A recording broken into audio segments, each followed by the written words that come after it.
আসসালামু আলাইকুম। আশা করি সবাই ইনশাল্লাহ ভালো আছেন।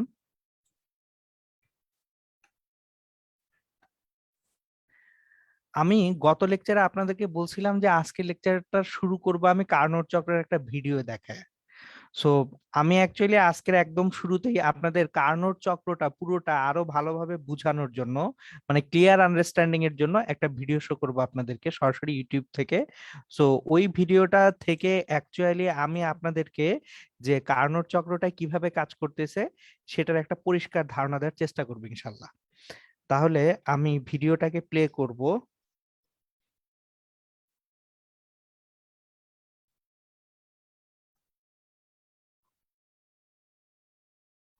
আমি প্রত্যেকটা স্টেপে কি কি হচ্ছে সেটা বলে দিব, যে কোন স্টেপে কি হচ্ছে।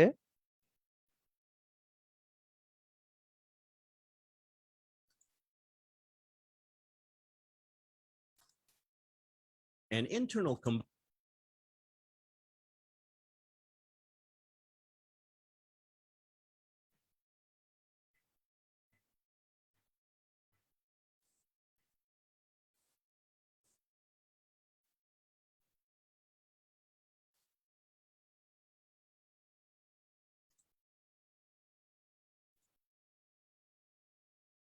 সো চলেন তাহলে আমি ভিডিওটা শেয়ার করছি আপনাদের সঙ্গে।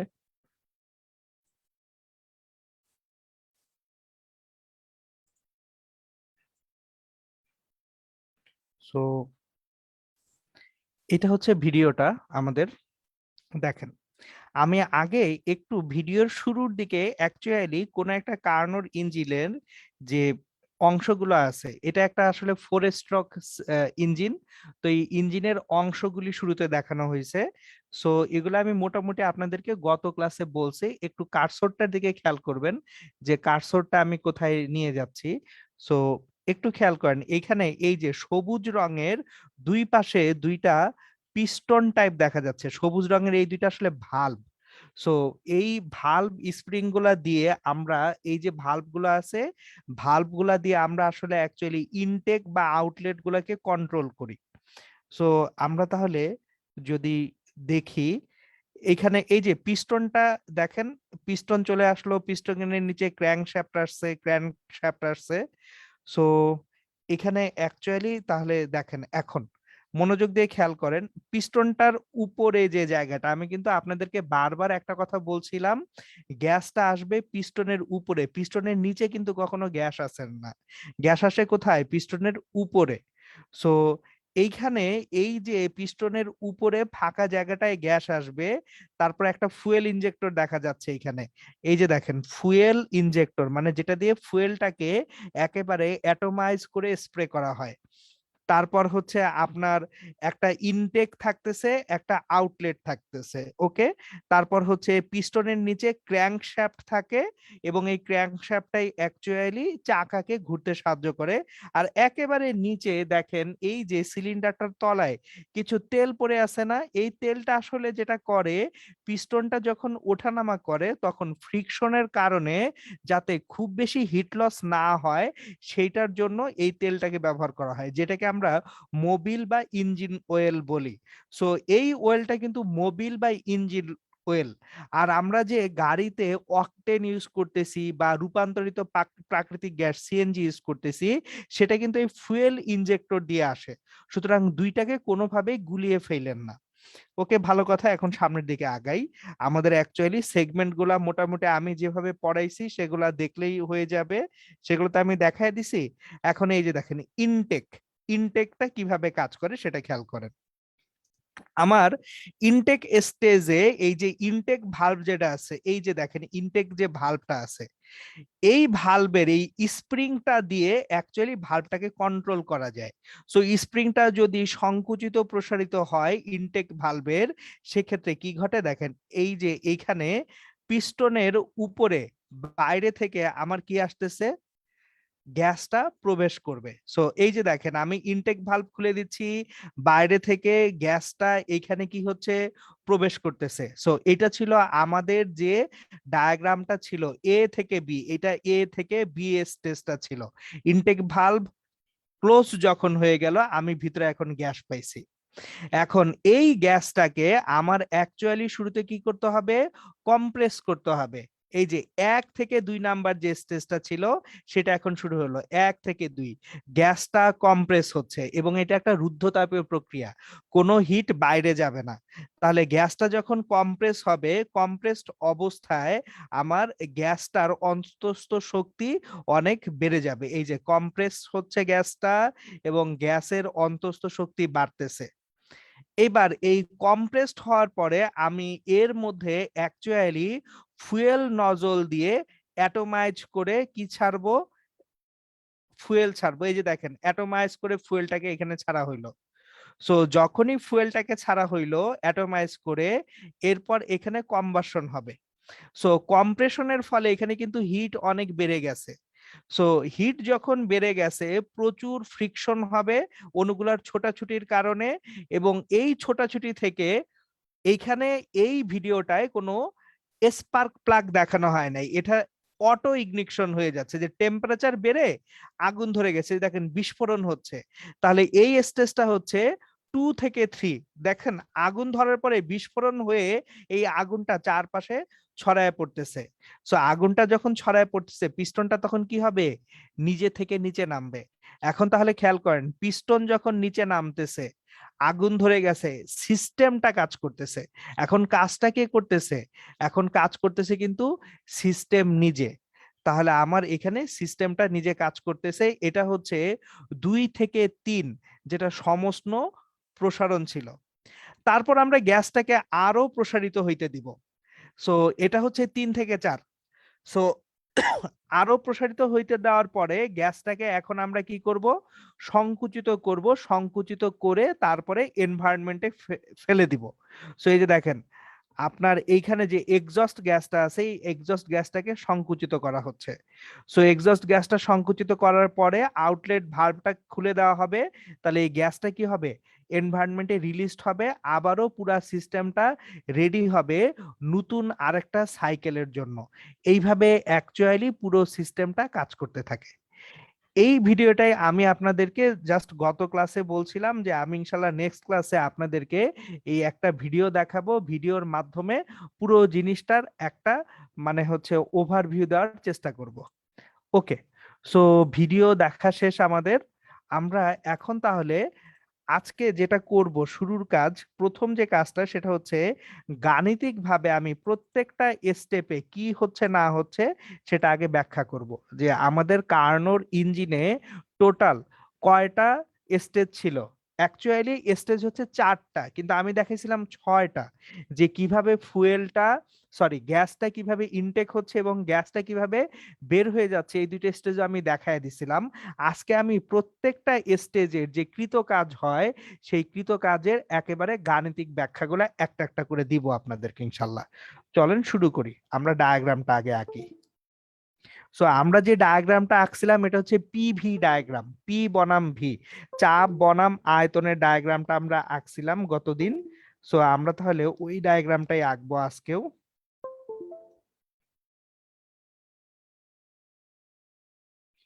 তো আমাদের পি বনাম ভি যে ডায়াগ্রামটা আছে,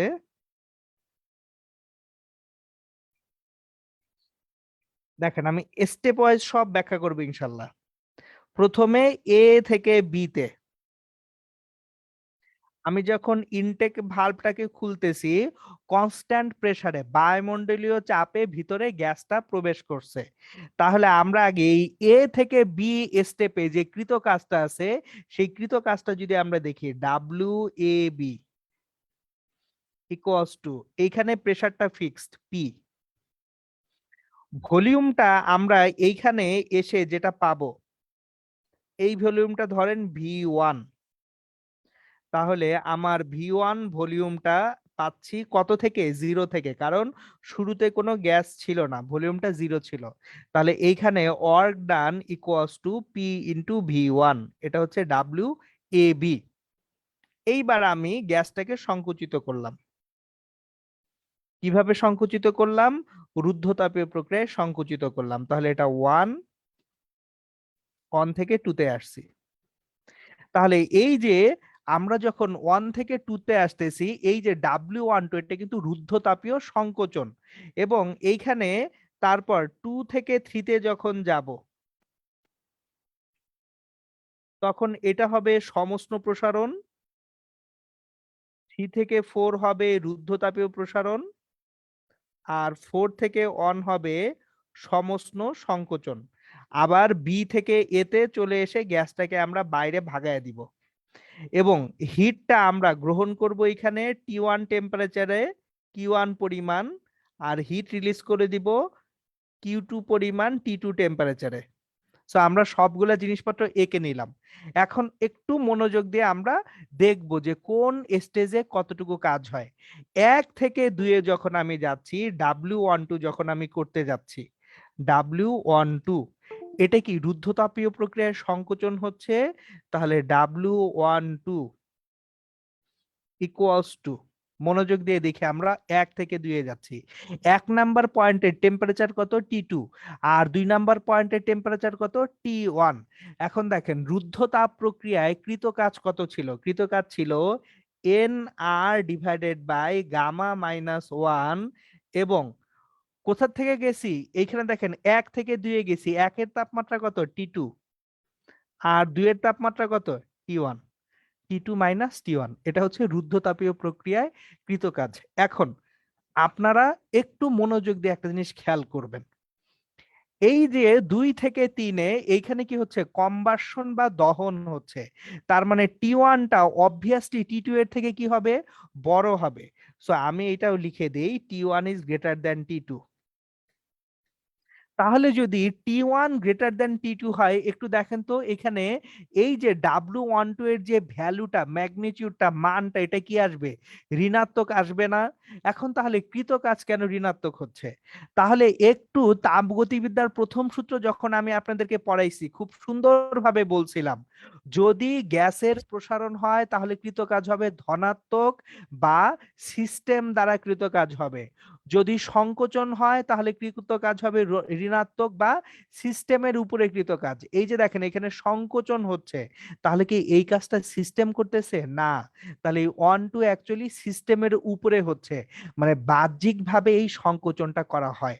সো আমরা ইঞ্জিনটা যখন চালু করতেছি, স্টার্ট করতেছি, ইঞ্জিন নিজে থেকে এই সংকোচনটা করে না, এই সংকোচনটা বাইরে থেকে তাকে একটা এনার্জি সাপ্লাই দিয়ে করানো হয়। সো এই যে 1 2 এইটা ইঞ্জিন দ্বারা কৃত কাজ না, এটা ইঞ্জিনের উপরে কৃত কাজ। সো 1 2 টা এই জন্য অ্যাকচুয়ালি আমরা যেটা পাবো সেটা ঋণাত্মক আসবে মানে। সো এটা হচ্ছে W12, এটা হচ্ছে রুদ্ধতাপীয় সংকোচনের কৃত কাজ। আমি স্টেজের নামটা এখানে লিখে দিচ্ছি, W12 টা হচ্ছে রুদ্ধতাপীয় সংকোচন।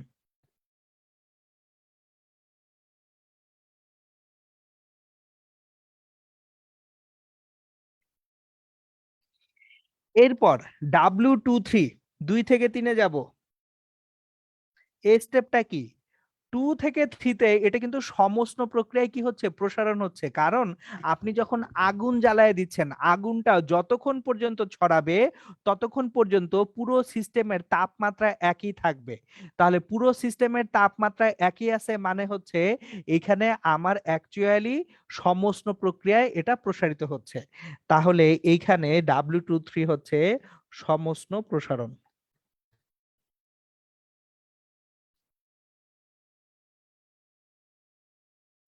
এখন সমষ্ণ প্রক্রিয়ায় কৃত কাজ কত ছিল, এন আর টি, এখানে টেম্পারেচারটা হচ্ছে T1 লন, যে আয়তনে যাচ্ছে এখানে টি, 3 নাম্বার পয়েন্টে যাচ্ছি, 3 নাম্বার পয়েন্টে যাচ্ছি, তাহলে আয়তনটা হচ্ছে V3, আর কোথা থেকে যাচ্ছি, 2 নাম্বার পয়েন্ট থেকে, তাহলে 2 নাম্বার পয়েন্টের যদি আয়তনটাকে চিন্তা করি আমরা এখানে V2, আর 3 নাম্বার পয়েন্টের আয়তনটা যদি আমরা এখানে চিন্তা করি V3, তাহলে দেখেন এই সমষ্ণ প্রসারণে আমি আয়তন কোথায় গেছে, V3 তে গেছে, কোথা থেকে, V2 থেকে, তাহলে nRT1 লন V3/V2।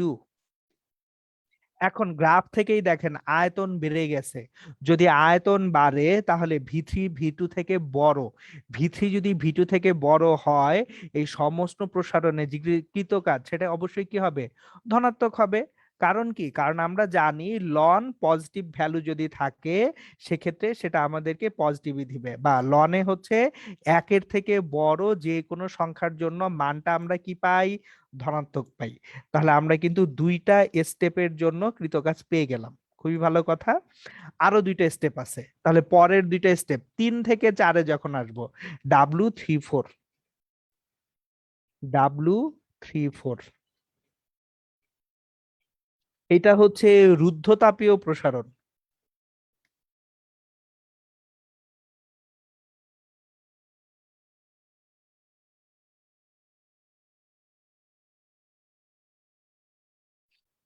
এখন আবার রুদ্ধতাপ প্রক্রিয়াকৃত কাজ কি, N R divided by gamma minus one. কোনখান থেকে আসতেছি, 3 থেকে 4-এ, 3 নাম্বার পয়েন্টের তাপমাত্রা কত, T1, মাইনাস 4 নাম্বার পয়েন্টের তাপমাত্রা T2। তাহলে এই যে দেখেন এখানে T1 T2 থেকে বড়, সুতরাং আমরা তাহলে এই রুদ্ধতাপীয় প্রসারণে কৃত কাজটা কি পাবো, ধনাত্মক পাবো। সো সংকোচন প্রসারণ, আরেকটা প্রসারণ, শেষ স্টেজটা যেটা W4, এই W4টা হচ্ছে সমউষ্ণ সংকোচন।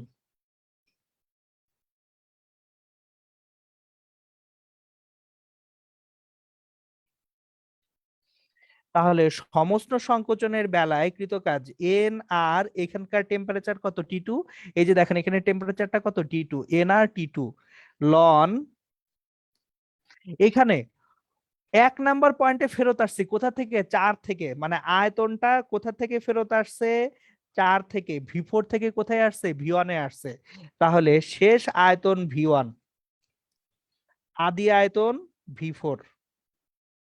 তাহলে আপনি যদি এখানে সাংখ্যিক মান নিয়ে চিন্তা করেন, ঠান্ডা মাথায় চিন্তা করে দেখেন, লন V1/V4, V1টা V4 থেকে ছোট, তাহলে এটা নেগেটিভ মান দিবে, নেগেটিভ মান দিলে W4 নেগেটিভ আসবে।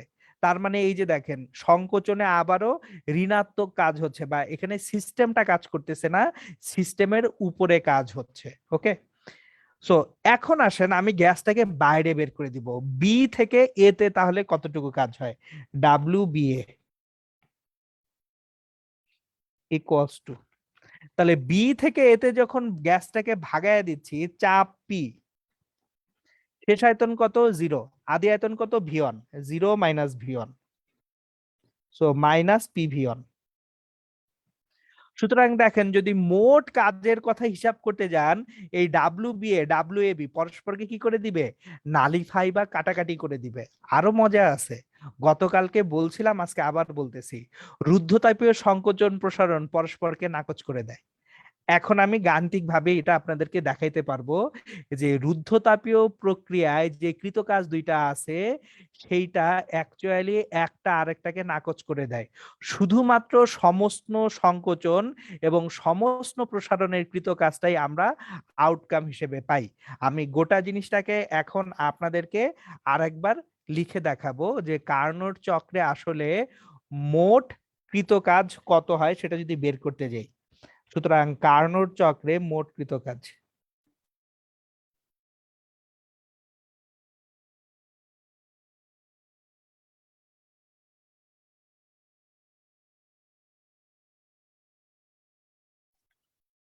আমরা কিন্তু শুরুতেই WAB আর WBA বাদ দিয়ে দিব। কেন বাদ দিয়ে দিব, কারণ এই দুইটা পরস্পরকে নালিফাই করতেছে, কাটাকাটি করতেছে, এবং আমাদের বইয়ে ABBA দেখানোই নাই। সো ABBA এখন বাদ দিয়ে চিন্তা করেন। সো আমরা এখন তাহলে W12 যোগ W23 যোগ W34 যোগ W41, এখন একটা জিনিস খেয়াল করেন, W12 এটা হচ্ছে রুদ্ধতাপীয় সংকোচন, W34 এটা হচ্ছে রুদ্ধতাপীয় প্রসারণ, ঠিক আছে।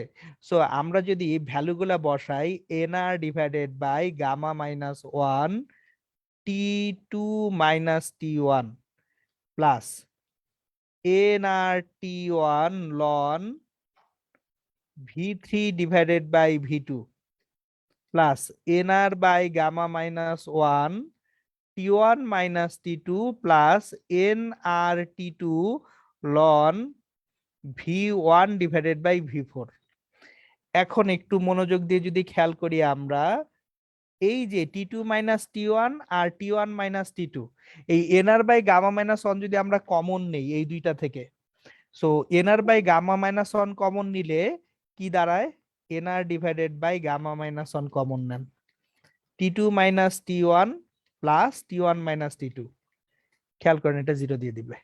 তার মানে রুদ্ধতাপীয় প্রক্রিয়ায় মোট কৃত কাজটা সরাসরি জিরো হয়ে যাচ্ছে, লন V3 by V2 plus nRT2 লন V1 বাই V4। সুতরাং আমার যেহেতু এই অংশটা জিরো হয়ে গেল, তাহলে মোট কৃত কাজ থাকতেছে সমস্ত প্রক্রিয়া দুইটার যে যোগফল।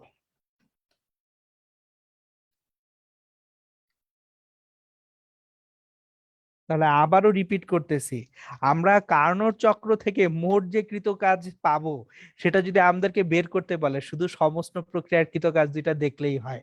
তাহলে কোশ্চেন হচ্ছে রুদ্ধতাপীয় প্রক্রিয়া দুইটা আছে কি করতে, সিস্টেমটাকে চালু রাখতে। এই কার্নোট চক্র বা পুরো সিস্টেমটাকে চালু রাখার জন্য অ্যাকচুয়ালি রুদ্ধতাপ প্রক্রিয়া দুইটা কাজ করে, একটা আরেকটাকে নালিফাই করে দেয়। আমরা রুদ্ধতাপীয় প্রক্রিয়া থেকে আসলে আউটকাম পাই না, আউটকাম যা পাওয়ার সব কোথা থেকে পাই, সমস্ত প্রক্রিয়া থেকে পাই। আর আবারও রিপিট করতেছি, যখন সংকোচন হয় এটা হচ্ছে সিস্টেমের উপর কৃত কাজ, আর যখন প্রসারণ হয় তখন সেটা হচ্ছে সিস্টেম দ্বারা কৃত কাজ। এই ছিল আমাদের একেবারে প্রত্যেকটা স্টেজের জন্য গাণিতিকভাবে ব্যাখ্যা, যে কোন স্টেজে কতটুকু কাজ হবে। এবং এখান থেকে বোর্ড পরীক্ষায়, ভর্তি পরীক্ষায় যে কোনো জায়গায় প্রশ্ন থাকতে পারে, যে কোনো একটা স্টেজে আপনাকে কৃত কাজ বের করতে বলতে পারে। এখন কিন্তু আপনি আলাদা আলাদা ভাবে প্রতিটা স্টেজের জন্যই কৃত কাজের হিসাব নিকাশ করতে পারবেন, যদি এই ডিটেলসটা আপনাদের জানা থাকে। এইবার আমি আপনাদেরকে আরো একটা জিনিস শিখাবো, যেটা হচ্ছে আমাদের কার্নোট চক্র টাইপ যে ম্যাথমেটিক্যাল প্রবলেম গুলো আছে, সেখানে অনেক সময় গ্রাফ রিলেটেড কিছু প্রবলেম আছে। সুতরাং আমরা এখন আগে এই গ্রাফের মাধ্যমে কিভাবে কৃত কাজ বের করব সেটা দেখব। তাহলে চলেন এই গ্রাফ থেকে মোট কৃত কাজ বের করা শিখতে হবে আমাদের। তো আমরা এখন একটু আসলে ম্যাথ পড়বো, একটু ম্যাথের ইন্টিগ্রেশন পড়বো।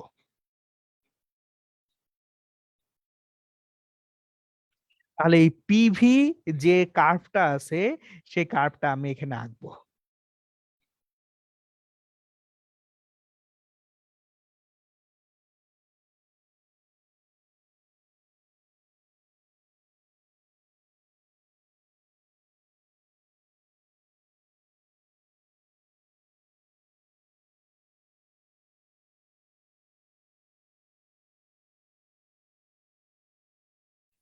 ওকে, এটা হচ্ছে একটা পিভি ডায়াগ্রাম, সো আমি পিভি ডায়াগ্রামটা আঁকছি।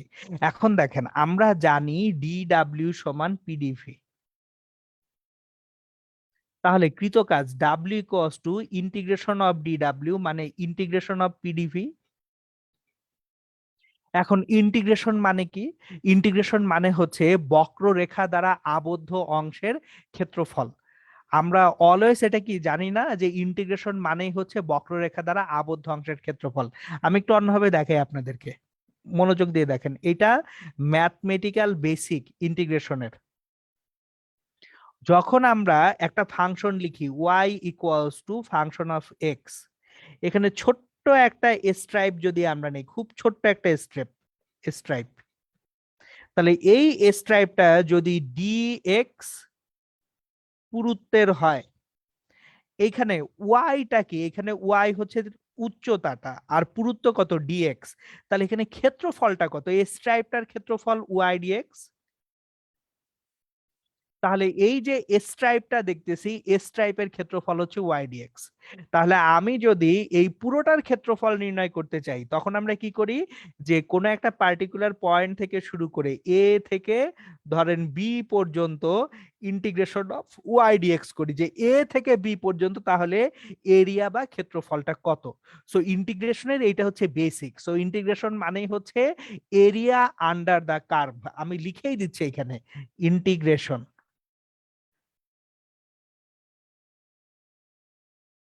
এরিয়া আন্ডার দা কার্ভ, বা বাংলায় বললে বক্ররেখা দ্বারা আবদ্ধ অংশের ক্ষেত্রফল। বক্ররেখা দ্বারা আবদ্ধ অংশের ক্ষেত্রফল।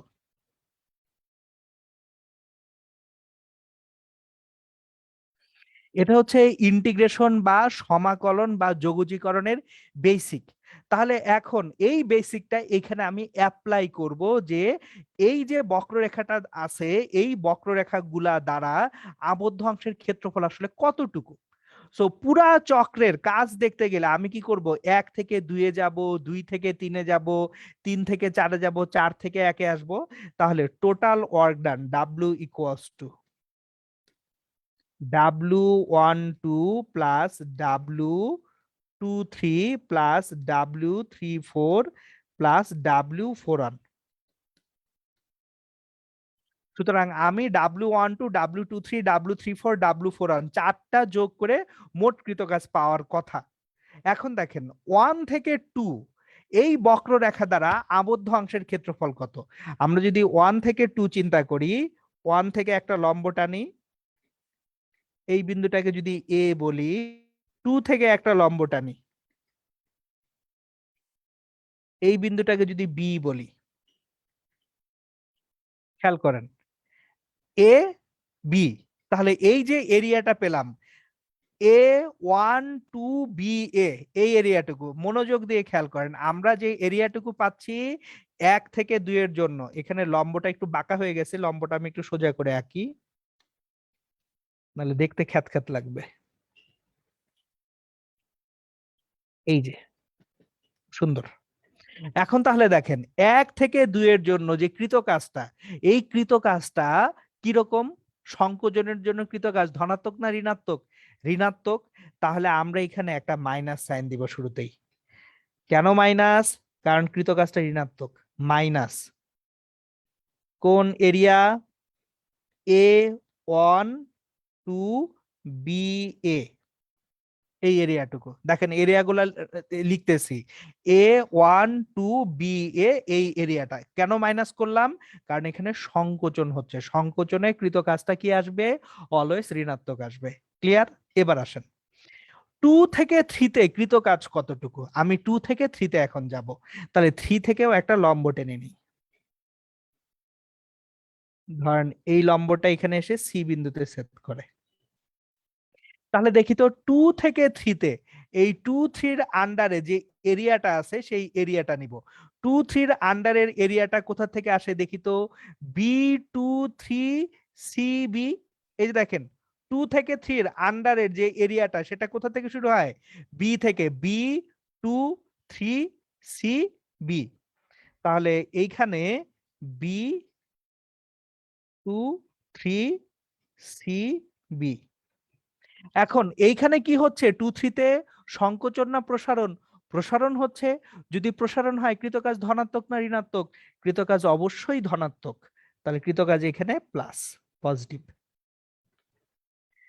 এরপর আসি 3 থেকে 4, আবার প্রসারণ হচ্ছে, তাহলে 3 থেকে 4-এ কৃতকাজ, এখানে এটা ডি বলি। সুতরাং এই যে দেখেন 3 থেকে 4-এ এই প্রসারণ জনিত কৃতকাজ এটা কি ধনাত্মক, তাহলে এটাকে প্লাস বলবো। এবং এরিয়া কোনটা 3 থেকে 4-এ? এই দেখেন সি থেকে শুরু করি, C3 4DC, C3 4DC, C3 4DC।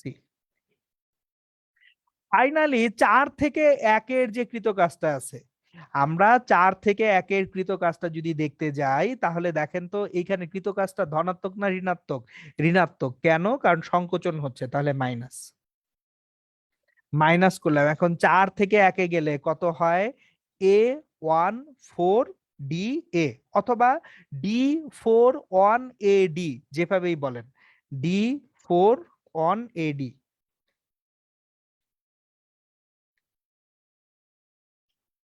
তাহলে আমাদের কিন্তু 4টা ভিন্ন ভিন্ন এরিয়া আমি মার্ক করছি। এখন একটু মনোযোগ দিয়ে জিনিসটা দেখেন, জিনিসটা খুব বেশি জটিল না, জিনিসটা সোজা। আমরা আগে ধনাত্মক অংশ দেখি, 2 থেকে 3 আর 3 থেকে 4, পুরা এরিয়াটা আছে না? মনোযোগ দিয়ে দেখেন, 2 থেকে 3 আর 3 থেকে 4, এই অংশটুকু নিলে 2 3 3 4 এ একদম পুরো এরিয়াটাই পাবো। তাহলে 2 থেকে 3 আর 3 4 পুরো এরিয়াটা দেয়। এখান থেকে মাইনাস করতে হবে কোন এরিয়াটুকু সেটা দেখি। মাইনাস করতে হবে যে এরিয়াটুকু, সেটাকে আমি এখন একটু মার্ক করব। আপনারা দেখেন, পুরো এরিয়াটা থেকে মাইনাস করব এই যে B23CB, খেয়াল করেন B23CB, এই এরিয়াটুকু পুরোটা। আবার প্লাস C34DC, C34DC, তার মানে এই পুরো এরিয়াটা পাইছি। এটা পজিটিভ, পজিটিভে পুরো এরিয়া পাইছি। এবার মাইনাস অংশটুকু কোনটুকু? প্রথমটা হচ্ছে A12BA, A12BA, A12BA। তাহলে পুরো এরিয়া থেকে বিয়োগ করতে হবে এইটা, এটা বিয়োগ A12BA। আর আরেকটা বিয়োগ কি? D41AD, D41AD, তার মানে নিচের এই অংশটুকু। তাহলে পুরো এরিয়া থেকে যদি নিচের এই অংশটুকুকে বাদ দেওয়া হয়, তাহলে বাকি থাকে কি? বাকি থাকে এই বক্ররেখা দ্বারা আবদ্ধ অংশের ক্ষেত্রফল। সুতরাং কার্নোট চক্র দ্বারা মোটকৃত কাজ সবসময়ই হচ্ছে বক্ররেখা দ্বারা আবদ্ধ অংশের ক্ষেত্রফল। তাহলে আমরা এখান থেকে শিখতেছি যেটা, সেটা আমরা এখানে লিখে ফেলি। একটি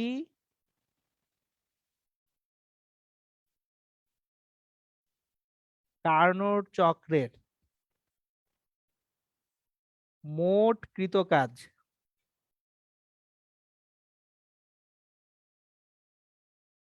বক্ররেখা দ্বারা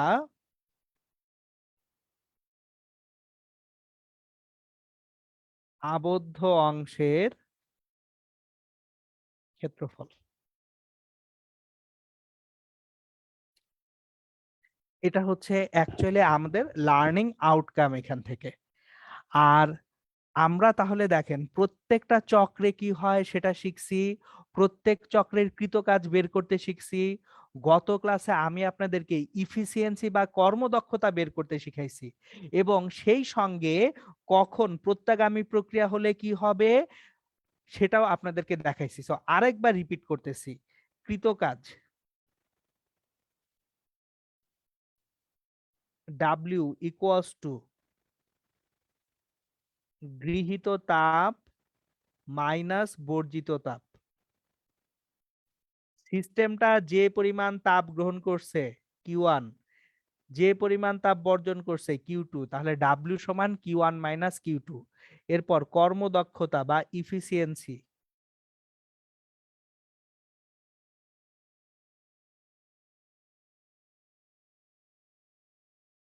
ইটা ইকুয়ালস টু কৃত কাজ ডিভাইডেড বাই গৃহীত তাপ। পার্সেন্টাইলে প্রকাশ করতে চাইলে ইন্টু 100%। তাহলে কৃত কাজ W divided by Q1 into 100%। এখন W সমান কি? Q1 minus Q2 divided by Q1 into 100%। আর ফাইনালি যদি এই কার্নোট চক্রটা একটা প্রত্যাগামী প্রক্রিয়া হয়, কার্নোট চক্রটি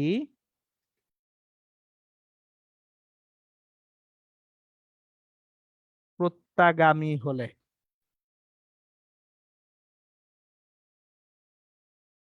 Q is proportionate to T, বা Q1 by Q2 equals to T1 by T2। তাহলে ইফিসিয়েন্সি ইটা এখানে 1 মাইনাস Q2 বাই Q1 যেটা ছিল, এটাকে আমরা লিখতে পারি eta equals to 1 minus T2 by T1 into 100%।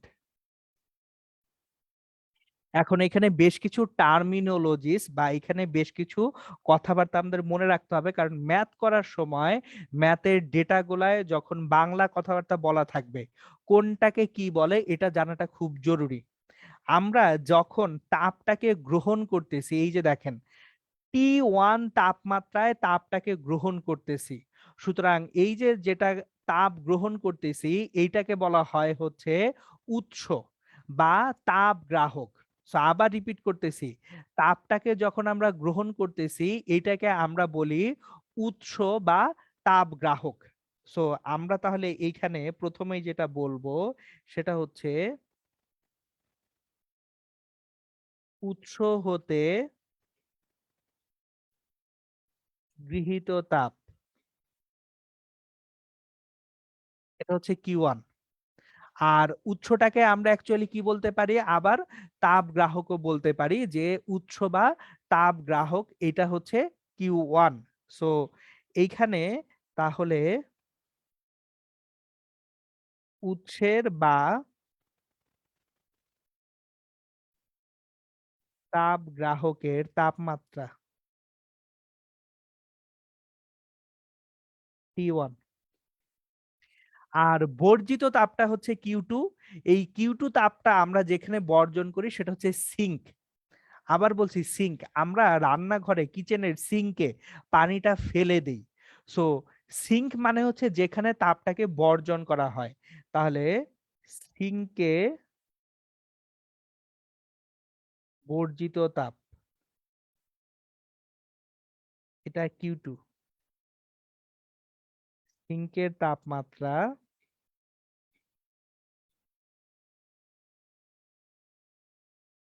এটা হচ্ছে T2।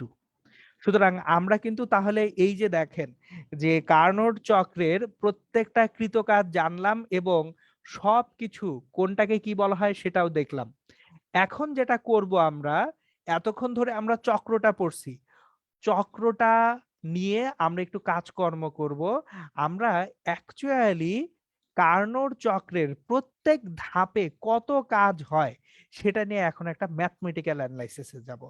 সো এতক্ষণ ধরে থিওরিটিক্যাল অ্যানালাইসিস করলাম, এখন আমি যেটা করব, আমি পুরো একটা ম্যাথ দিয়ে আপনাদের কার্নোর চক্রের প্রত্যেকটা ধাপে কত কাজ হচ্ছে সেটা ইনশাল্লাহ আমি শো করব আপনাদেরকে একটা মাত্র ম্যাথ দিয়ে। ওকে,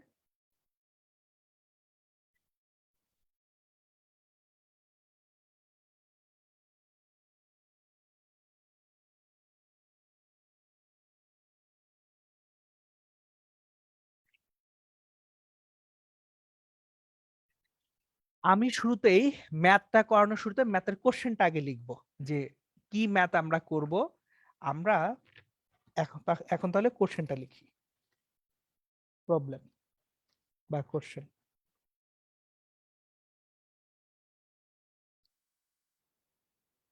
একটি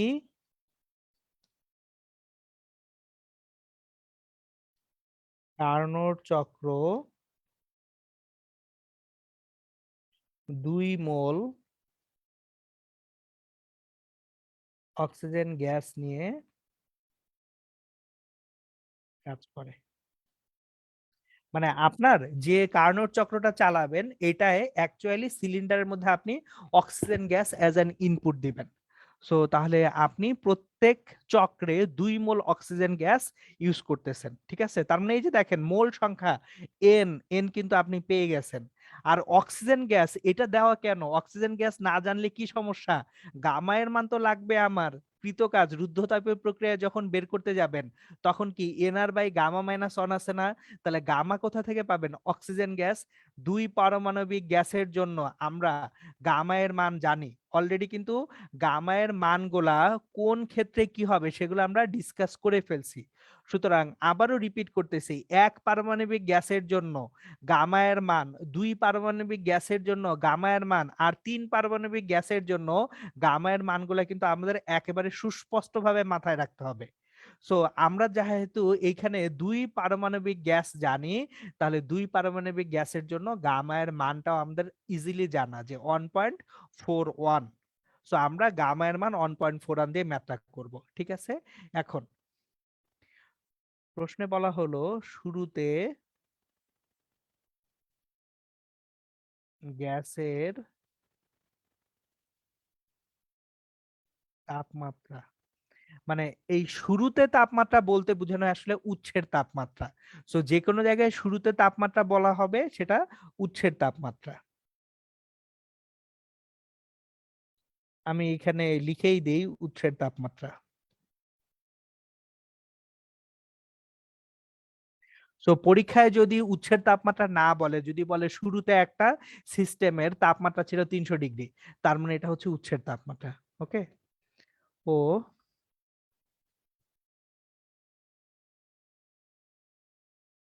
সিঙ্কের তাপমাত্রা 30 ডিগ্রি সেলসিয়াস হলে, সিঙ্কের তাপমাত্রা দিয়ে দেওয়া আছে 30 ডিগ্রি সেলসিয়াস, এবং প্রতি ধাপে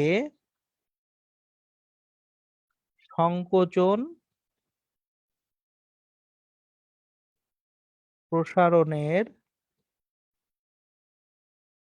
অনুপাত। এটা একটা বেশ ইন্টারেস্টিং ইনফরমেশন। প্রত্যেক ধাপে কতটুকু সংকুচিত হবে, কতটুকু প্রসারিত হবে। সো প্রতি ধাপে সংকোচন প্রসারণের অনুপাত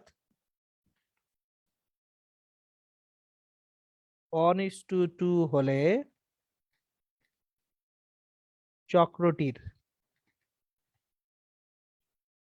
প্রতিটি ধাপে কৃত কাজ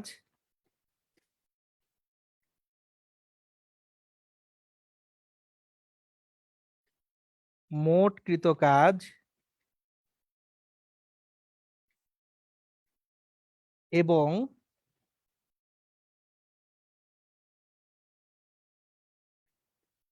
কর্মদক্ষতা নির্ণয় করো। সো এই হচ্ছে আমাদের একেবারে ডিটেলস একটা কোশ্চেন, যে একটা কোশ্চেন থেকে আমরা পুরো কার্নোট চক্রের প্রত্যেকটা স্টেপ দেখে ফেলতে পারবো ইনশাল্লাহ। ওকে, শুরুতেই আমরা যে ইনফরমেশন গুলা জানি সেগুলো লিখে ফেলি। মোল সংখ্যা 2 মোল, তাহলে n=2। অক্সিজেন একটা দ্বিপারমাণবিক গ্যাস, দ্বিপারমাণবিক গ্যাসের জন্য গামার মান 1.41 বা 1.4, যেটা ইচ্ছা বসান, সমস্যা নেই। 1.41টা মোর অ্যাকুরেট, 1.41 বসাবেন।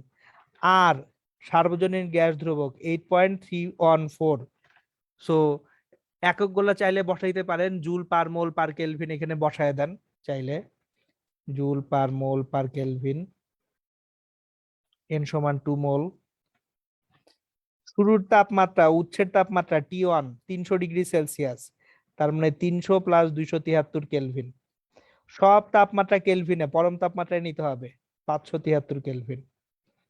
T2 30 degree Celsius, 30 + 273 kelvin, 303 kelvin. So এই জিনিসপত্রগুলো আমাদের কিন্তু জানা, তাহলে যে জিনিসপত্রগুলো জানি সেগুলো আমরা এখানে একটা একটা করে বসিয়ে ফেললাম। এইবার একটু ডায়াগ্রাম আঁকতে হবে, ম্যাথটা করার জন্য ডায়াগ্রাম আঁকতে হবে। কেন? কারণ হচ্ছে দেখেন এইখানে কিন্তু একটা ইনফরমেশন দিছে, প্রতি ধাপে সংকোচন প্রসারণের অনুপাত 1:2। এর মানে কি সেটা একটু বুঝিয়ে বলি। দেখেন, ধরেন আমার কোন একটা পয়েন্ট, এই পয়েন্ট থেকে শুরু করলাম। এখন তাহলে সংকুচিত যদি করি,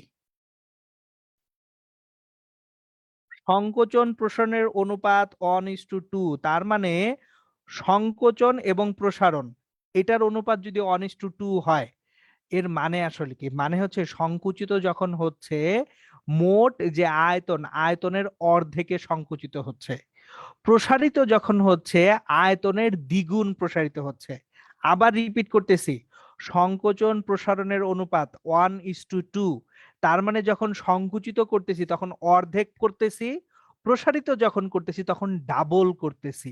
তাহলে আমার এইখানে ধরেন, এইখানে যদি আয়তনটা, কোন একটা আয়তন থাকে, সংকুচিত হওয়ার পরে কি অর্ধেক আয়তন হয়ে যাবে না? সংকুচিত হওয়ার পরে কি হবে? অর্ধেক আয়তন হবে। তাহলে এখানে আয়তনটা যদি 2v হয়ে থাকে, আয়তনটা সংকুচিত হয়ে v হবে। এখন খেয়াল করেন, সংকোচন স্টেজে তাহলে আয়তনটা অর্ধেক হয়ে যাচ্ছে। আবার যখন প্রসারণ হবে তখন আয়তনটা কি হবে? ডাবল হবে। এরপর আবার যখন প্রসারিত হবে তখন আয়তনটা আবার ডাবল হয়ে যাবে, 2v থেকে 4v হবে। আবার যখন সংকোচন হবে তখন সেটা 2v হবে। সো এই হচ্ছে আমাদের চক্রটা। সো আমি অ্যাগেন রিপিট করতেছি, একটু মনোযোগ দিয়ে এই জিনিসটা দেখবেন, কারণ এই ম্যাথের এইটাই সবচেয়ে ইম্পর্টেন্ট স্টেজ। মানে এইটা বুঝতে পারলে ম্যাথ পারবেন, নাহলে কিন্তু ম্যাথ পড়া খুব কষ্টকর হয়ে যাবে। মনোযোগ দিয়ে খেয়াল করেন। আমার বলে দিছে প্রতি ধাপে সংকোচন প্রসারণের অনুপাত 1:2, তার মানে সংকুচিত হলে হাফ হয়ে যাবে, প্রসারিত হলে ডাবল হবে। সো আমরা যখন শুরু করতেছি কার্নোট চক্রটাকে, এখানে 1 থেকে শুরু করতেছি, 1 থেকে 2 তে, তাহলে কি আয়তনটা অর্ধেক কমবে না? তাহলে এখানে 2v থাকলে কত হবে? ভি হবে। এরপর 2 থেকে 3 তে যখন আবার সমস্ত প্রসারণ করতেছি, প্রসারণে কি ডাবল হয়ে যাবে, তাহলে ভি এর ডাবল কত? 2v তেই চলে আসলাম। তাহলে ভি এর ডাবল এখানে 2v তে চলে আসলাম। এরপর আবার রুদ্ধতাপীয় প্রসারণে যখন যাব আবার ডাবল হবে, যেটা আছে তার ডাবল। তাহলে 2v থেকে এখন কোথায় যাব? 4v তে যাব। তাহলে 4 এ আসলাম। এরপর সমস্ত সংকোচনে আমি কি করব? আবার অর্ধেক করব, তাহলে 4v থেকে 2v তে চলে আসব। সো এইখানে তাহলে আমাদের যে T1 টেম্পারেচারটা আছে, T1 হচ্ছে এইখানে, আর এইখানে টেম্পারেচারটা হচ্ছে T2। সো সবকিছু কিন্তু এখানে আমরা লিখে ফেলছি। এখন তাহলে দেখেন আমি আবার ক্লিয়ারলি লিখে দেই, ভি1 আমাদের এখানে তাহলে ভি1টা 2v, ভি2 ইকুয়ালস টু ভি, ভি3 এটা 2v, আর ভি4 হচ্ছে 4v। সো আয়তন গুলা কোন পয়েন্টে কত সেটা আমরা লিখে ফেললাম যাতে ঝামেলা কম হয়। এখন কিন্তু বাকি কাজ খুব সহজ, স্টেপ ওয়াইজ আমরা দেখতে থাকবো কোন স্টেপে কত কাজ হয়। তাহলে স্টেপ ওয়াইজ যদি দেখতে থাকি, W12, W12 এটা কি? রুদ্ধতাপীয় সংকোচন, কৃতকাজ N R divided by gamma minus 1। এবং কোথা থেকে যাচ্ছি? 1 থেকে, 1 এর টেম্পারেচার কত? T2। আর যাচ্ছি কোথায়? 2 এ, 2 এর টেম্পারেচার কত? T1, T2 minus T1। তাহলে এন ছিল 2, আর ছিল 8.314, গামা হচ্ছে 1.41 minus 1, T2 minus T1, T2 কত বের হয়েছে? 303, আর T1 বের হয়েছে 573। তাহলে অ্যান্সার, চোখ বন্ধ করে একটা নেগেটিভ অ্যান্সার আসবে। তাহলে আমরা একটু ক্যালকুলেশন করি ক্যালকুলেটর দিয়ে। 2 into 8.314, 2 into 8.314 divided by 0.41 into 303 minus 573 minus 10,950.14 joule. খেয়াল করেন রুদ্ধতাপীয় সংকোচনে তাহলে কৃতকাজ কি? ঋণাত্মকে আসার কথা, ঋণাত্মকে দেখছেন চলে আসলো, W12 পেলাম। তাহলে W23 তে যাই, সমষ্ণ প্রসারণ এন আর এইখানকার টেম্পারেচার T1 লন, কোথায় গেছি? 3 তে গেছি, তাহলে ভি3 কোথা থেকে গেছি? 2 থেকে, ভি3 বাই ভি2। তাহলে এন হচ্ছে 2, আর হচ্ছে 8.314, T1টা কত? 573, লন ভি3 কত? ভি3 2v, আর ভি2 কত? ভি2 হচ্ছে ভি, তাহলে এখানে লন 2 এর মান আসবে। So 2 into 8.314, 2 into 8.314 into 573 into loan 2, এটা আসবে 6,604.2 জুল। তাহলে আমরা সমস্ত প্রসারণে যে কৃতকাজ সেটাও কিন্তু পেয়ে গেলাম। এইবার তাহলে আমরা পরের দুইটা স্টেপে যাব। সো আমি যেটা করব সেটা হচ্ছে এই গ্রাফটাকে আমি পরের স্লাইডে নিয়ে যাই, কারণ গ্রাফটা তো আমার লাগতেছে ম্যাথ করার জন্য। সো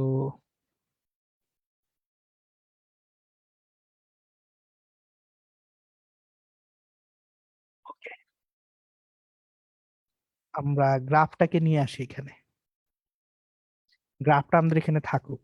সো গ্রাফটা থাকলে আমাদের দেখে ম্যাথটা করতে সুবিধা, মানে গ্রাফ দেখে দেখে ম্যাথ করা খুব সুবিধা। তাহলে 3 থেকে 4 এটা কি? রুদ্ধতাপীয় প্রসারণ। তাহলে W34 equals to N R by gamma minus 1। কোথা থেকে যাচ্ছি? T1 থেকে। কই যাচ্ছি? T2 তে যাচ্ছি, T1 মাইনাস T2। তাহলে এইখানে N2 আর হচ্ছে 8.314, gamma 1.41 minus 1, T1 minus T2। T1টা কত ছিল? T1টা ছিল আমাদের এখানে দেখেন 573, T2টা ছিল 303, 573 মাইনাস 303। সো এইটা অ্যাকচুয়ালি এই যে দেখেন রুদ্ধতাপীয় সংকোচন যেটা ছিল ওই স্টেজের কৃতকাজের সমান হবে কিন্তু ধনাত্মক হবে। তাহলে 10,950.14, 10,950.14 জুল।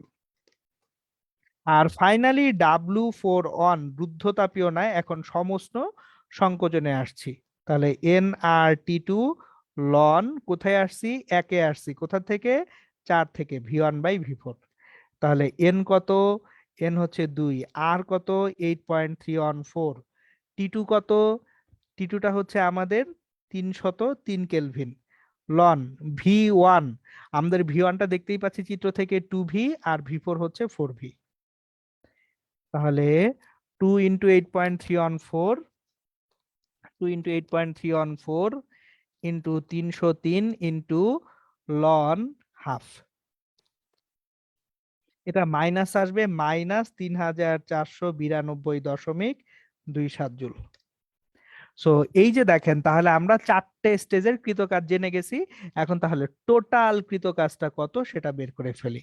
তাহলে total W equals to W12 plus W23 plus W34 plus W41।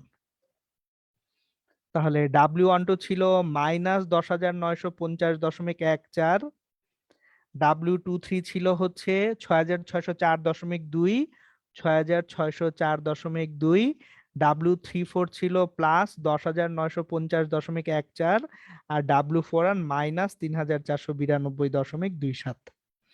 So দেখেন রুদ্ধতাপীয় স্টেজ দুইটা একটা আরেকটাকে নালিফাই করে দিচ্ছে, এই দুইটা একটা আরেকটাকে নালিফাই করে দিল, এই দুইটা মিলে জিরো হয়ে গেল। তাহলে বাকি থাকে কি, সমস্ত প্রসারণ এবং সমস্ত সংকোচন থেকে যে কাজটুকু, এটা থেকে এই কার্যচক্রের মোট কৃত কাজ পাওয়া যাবে। তাহলে 6,604.2 মাইনাস 3,492.27, এটা হচ্ছে 3,111.93 জুল। এটা হচ্ছে আমাদের অ্যাকচুয়ালি টোটাল যে ওয়ার্ক ডান সেটা আমরা এখান থেকে পেয়ে গেলাম।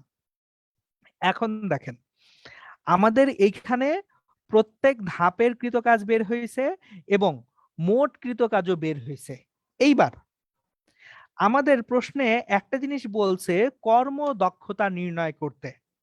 দেখেন যদি কিছু বলা না থাকে, অলওয়েজ মাথায় রাখবো আমরা, যদি কোনো কিছু বলা না থাকে তাহলে আমরা ধরে নিব কার্নোট চক্র একটা প্রত্যাগামী চক্র, প্রত্যাগামী প্রক্রিয়া।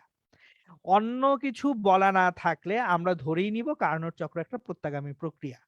সো এইখানে যেহেতু অন্য কিছুই বলা নাই, আমরা এটাকে ধরে নিচ্ছি একটা কি প্রক্রিয়া, প্রত্যাগামী প্রক্রিয়া। তাহলে যদি এটা একটা প্রত্যাগামী প্রক্রিয়া হয়ে থাকে সেক্ষেত্রে আমাদের efficiency eta equals to 1 minus T2 by T1 into 100%। তাহলে 1 মাইনাস T2টা হচ্ছে আমাদের 303, T1 হচ্ছে 573 ইন্টু 100%। তাহলে এখান থেকে ক্যালকুলেট করে আমরা কত আসে দেখি, 303 ডিভাইডেড বাই 573, 1 মাইনাস অ্যান্সার, হ্যাঁ 47.12%।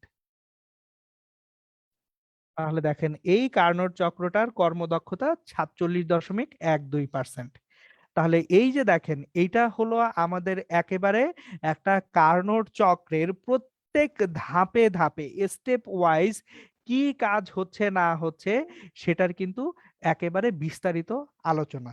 ওকে, সো আমরা তাহলে দেখেন একেবারে কার্নোট চক্রের যত ডিটেলস আছে সকল ডিটেলস কিন্তু আজকে আমরা দেখে ফেললাম। আমি ইনশাল্লাহ আরো একটা ক্লাসে যেটা করব, কার্নোট চক্র নিয়ে যত ধরনের ম্যাথমেটিক্যাল প্রবলেম আরো হওয়া সম্ভব সেগুলো নিয়ে ইনশাল্লাহ আলোচনা করব। সো আমি অ্যাকচুয়ালি পরের লেকচারে এই কার্নোট চক্রের আরো কিছু ম্যাথমেটিক্যাল প্রবলেম আপনাদের করাবো। কারণ হচ্ছে এই অধ্যায়ে সবচেয়ে বেশি প্রশ্ন আসে দুইটা জায়গা থেকে, একটা হচ্ছে কার্নোট চক্র থেকে, আর আরেকটা জায়গা হচ্ছে এনট্রপির পরিবর্তন বা এনট্রপি নির্ণয় নিয়ে। সুতরাং আমাদের যেহেতু কার্নোট চক্র থেকে একেবারে একাডেমিক বোর্ড পরীক্ষা এবং হচ্ছে ভর্তি পরীক্ষা দুই জায়গায় প্রশ্ন বেশি আসে, আমরা ইনশাল্লাহ পরের ক্লাসটায় শুরুই করব হচ্ছে কার্নোট চক্রের প্রত্যেকটা স্টেজের এই যে গাণিতিক অংশগুলার প্রয়োগ সংক্রান্ত যে গাণিতিক সমস্যা হতে পারে সেগুলা দিয়ে। ওকে, তাহলে হচ্ছে আজকের লেকচারটা এই পর্যন্তই অ্যাকচুয়ালি শেষ।